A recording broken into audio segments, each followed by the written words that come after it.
Otasiz o'sgan insonlarga yelka kerak deyishdi. Yo'q. Ular o'zlariga suyanib o'rganib qolishgan. Otasiz o'sgan insonlarga pul kerak deyishdi. Yo'q. Ular yoshligidan o'zlari pul topib o'rganishgan.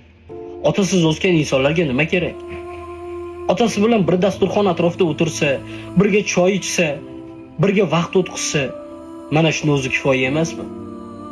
Otasiga ota, siz yurgan yo'llardan men ham yurdim, men ham ko'rdim desa, ota hayotda shuncha isqirt insonlarni ko'rdim, lekin ulardan birortasi o'g'lingizni sindira olmadi.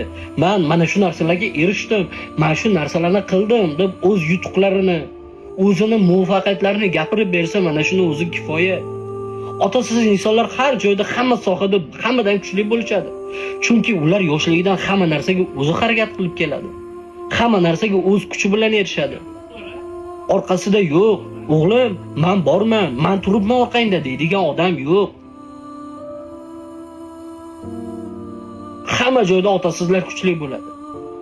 Otasi borlarni ko'rganda, qani edi, meni ham otam bo'lsa degan g'alati hissiyot o'tadi. Ey otasi borlar, otangizni vaqtida qadriga yeting. Chunki bunday insonlarni topib bo'lmaydi. Ota dunyodagi eng kuchli, eng sizni orqangizda turadigan, sizni doim poddershka qiladigan, siz bilan birga bo'ladigan do'st. Ko'chadan motivatsiya qidiraman deb, ko'chadan nimadandir motivatsiya olaman deb o'ylamang. Haqiqiy motivatsiya mana bu uyda bo'ladi.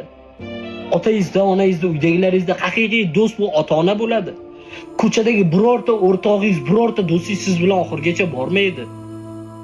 Mana men degan ham baribir bir kun sizni qayerdadir pand berib qo'yishi mumkin. Ota hech qachon pand bermaydi. Sizning otangiz boy emasdir, lekin siz kechasi hech qachon och uxlamagansiz. Shuni yodingizdan chiqarmang.